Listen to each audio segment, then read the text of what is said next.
Hello दोस्तों, welcome back to my new video. तो चलिए फिर कुछ स्टॉक्स और उनके रिगार्डिंग अपडेट्स को कवर करते हैं। पहला स्टॉक हमारे लिस्ट में एवेन्यू सुपरमार्ट, जिसमें आज के दिन 1.3% की तेज़ी देखने को मिली है। जहां पे ज़्यादातर स्टॉक्स लाल में क्लोजिंग दे रहे थे, वहीं इस स्टॉक ने एक शार्प रिकवरी दिखाई है फ्रॉम इंट्राडेज लो। आज दोस्तों इनफैक्ट कुछ ही मिनट पहले इन्होंने अपने Q2 के बिजनेस अपडेट को पब्लिश कर दिया है और बेशक इस बार भी एक डिसेंट ग्रोथ इनके स्टैंडअलोन अर्निंग्स के नंबर में देखने को मिल रहा है।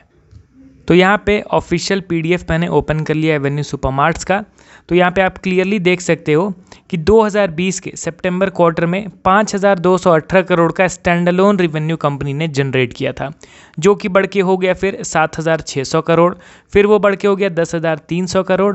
और इस करंट Q2 का अगर अर्निंग के फिगर पे नज़र डालेंगे तो 12,300 करोड़ देखने को मिल रहा है।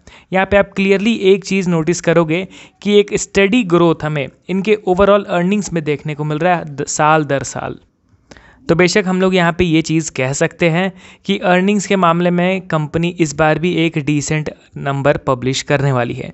मगर सवाल ये उठ के आता है कि इस बार कंपनी का ऑपरेटिंग प्रॉफिट मार्जिन कितना रहेगा, क्योंकि पिछले कुछ क्वार्टर से कंपनी का जो प्रॉफिट मार्जिन है वो थोड़ा बहुत स्ट्रेस में आता दिखाई दे रहा है। तो बेशक प्रॉफिट मार्जिन अगर स्टेबल होगा तो फिर इनके स्टॉक में काफ़ी अच्छी तेज़ी देखने को मिलेगी। मार्केट इस चीज़ को पॉजिटिवली ज़रूर रिएक्ट करेगा।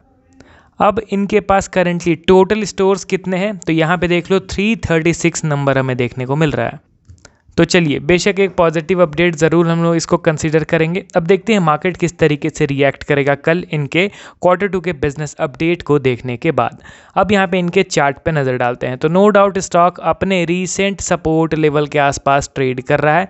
ये इसका मेजर सपोर्ट लेवल है, जहाँ से कई बार हमें एक तगड़ा बाउंस बैक देखने को मिला है। और अभी एज़ यूजुअल देखोगे तो ठीक एग्जैक्ट सपोर्ट लेवल के आसपास ये स्टॉक आज आता है और यहाँ से ही एक शार्प बाइंग हमें देखने को मिल गया है। अब अगर आप इस स्टॉक में इंटरेस्टेड हो तो बेशक यहाँ पे आप करंट मार्केट प्राइस में खरीद सकते हो। देखिए यहाँ पे भी कुछ टर्म्स एंड कंडीशंस अप्लाई होते हैं। मान लीजिए कल अगर मार्केट इनके क्वार्टरली रिजल्ट्स को, क्वार्टरली बिजनेस अपडेट को नेगेटिवली रिएक्ट करता है तो फिर स्टॉक में गिरावट होगी, तो उस समय आपको स्टॉक में नहीं खरीदारी करना है। अभी क्या है कि सिंपली पहले एनालाइज करना है कि मार्केट किस तरीके से रिएक्ट कर रहा है। अगर पॉजिटिवली रिएक्ट करेगा तो इंस्टेंट वहाँ पे कुछ शेयर हम लोग खरीद सकते हैं। अगर नेगेटिवली रिएक्ट करेगा तो बेशक ये सपोर्ट लेवल तो हम लोगों के पास है ही, इस सपोर्ट पे आएगा तो फिर वहाँ पे कुछ शेयर खरीदना चाहेंगे। आप कमेंट करके बताओ दोस्तों कि आपको क्या लग रहा है, मार्केट कल पॉजिटिवली रिएक्ट करेगा या फिर नेगेटिवली रिएक्ट करेगा। चलिए अब बढ़ते हैं अगले स्टॉक की ओर। हमारे लिस्ट में टाइटन। यहाँ पे आप ध्यान दीजिए दोस्तों, एग्जैक्ट 0.5 के फिबोनाची लेवल से ही आज एक शार्प बाइंग हमें देखने को मिला है। आपको याद होगा तो प्रीवियस वीडियो जिसमें मैंने टाइटन कंपनी को कवर किया था अपने वीडियो में, वहाँ पे क्लियरली आपको मैंने बताया था कि एक शार्प रैली के बाद एक छोटा सा करेक्शन देखने को मिल रहा है और यहाँ पे अगर 0.5 के लेवल पे एक बाइंग मोमेंटम होता है तो ये समझ जाएंगे कि ये जो छोटा सा करेक्शन था वो एक पुल बैक है, यानी अब आने वाले दिनों में एक और तगड़ा अप मूव हमें देखने को मिलेगा। और बेशक वही चीज़ें होती दिखाई दे रही है। एग्जैक्ट 0.5 यानी जिस लेवल जहां से पुल बैक हम लोग आइडेंटिफाई करते हैं वहीं से एक शार्प बाइंग हुआ है आज के दिन। तो ये एक्सपेक्ट किया जा सकता है कि पिछले कुछ दिनों से टाइटन जो नीचे गिर रहा था वो मोस्ट प्रोबेबली एक छोटा सा पुल बैक था।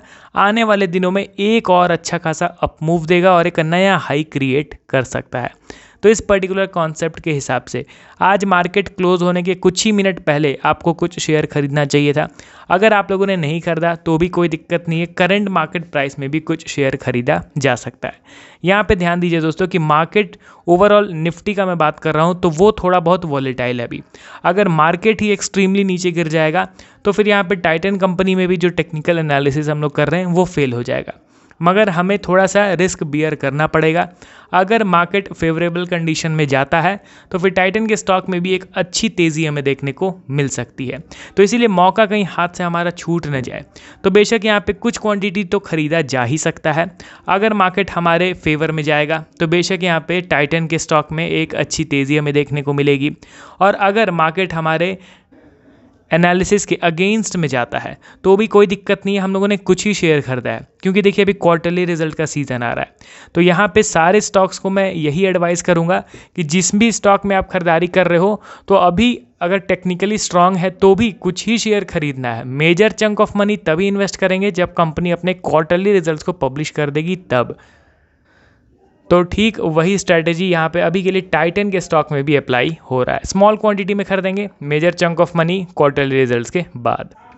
अब लास्ट स्टॉक को हम लोग कवर करते हैं बजाज फाइनेंस लिमिटेड। अभी ज़्यादातर लोगों का जो मन है वो इस स्टॉक में अट्रैक्ट हो रहा है, मगर मैं आपको कहना चाहूँगा कि अभी के लिए थोड़ा सा कॉशियस रहने की ज़रूरत है बजाज फाइनेंस के स्टॉक में। क्यों?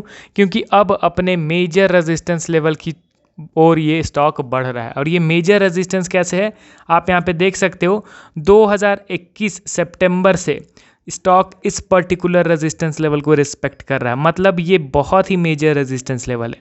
कई बार इसी पर्टिकुलर लेवल से एक मैसिव करेक्शन हमें देखने को मिला है, तो इसीलिए इतना इजीली ये इस बार इस रेजिस्टेंस को ब्रेक नहीं कर पाएगा। क्योंकि ये मेजर रेजिस्टेंस लेवल है तो इसीलिए अब यहाँ पे स्टॉक कुछ दिनों तक कंसोलिडेट करता है।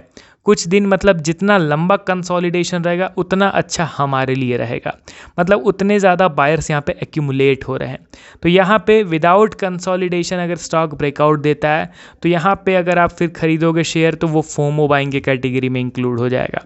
इसीलिए यहाँ पे अब स्टॉक को थोड़ा रुकने दो, यहाँ पे फ्रेश बायर्स को एक्यूमुलेट होने दो, क्योंकि मेजर रेजिस्टेंस लेवल है और इस मेजर रेजिस्टेंस लेवल को विदाउट बायर्स के एक्यूमुलेशन स्टॉक ब्रेकआउट सक्सेसफुल नहीं दे पाएगा। इसीलिए बेहतर यही रहेगा कि कुछ दिनों तक स्टॉक एक्यूमुलेट करेगा। यहाँ पे 8051 का ये मेजर रेजिस्टेंस लेवल है, आप लोग इसको मार्क कर लो। इस लेवल को एक्यूमुलेट यानी कंसोलिडेट करने के बाद ब्रेकआउट देगा तो फिर बेशक वहाँ पे कुछ शेयर खरीदेंगे। देखिए आप लोगों के मन में ये सवाल आ रहा होगा कि ब्रेकआउट के बाद मैं महंगा खरीदूंगा, उसके बदले अभी ही क्यों ना खरीद लूँ। तो देखिए अभी आप ये नहीं कह सकते हो कि ब्रेकआउट मिल ही जाएगा। अब हमेशा इस लेवल पे जाता है तो अक्सर लगता था कि स्टॉक बहुत अच्छा ऊपर जा रहा है, मगर अल्टीमेटली बाद में फिर हेवी करेक्शन आ जाता था।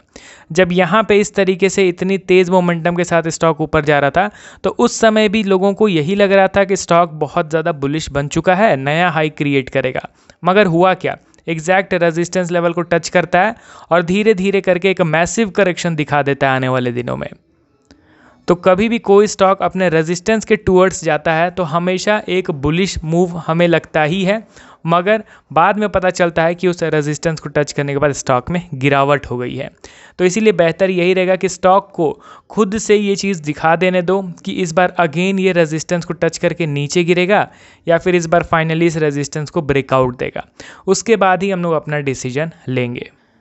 तो आई होप दोस्तों ये वीडियो आपको पसंद आया होगा। वीडियो पसंद आता है तो लाइक करो, चैनल पर नए हो तो सब्सक्राइब करो। मिलता हूँ अब कल नए वीडियोस के साथ। Okay then, bye bye.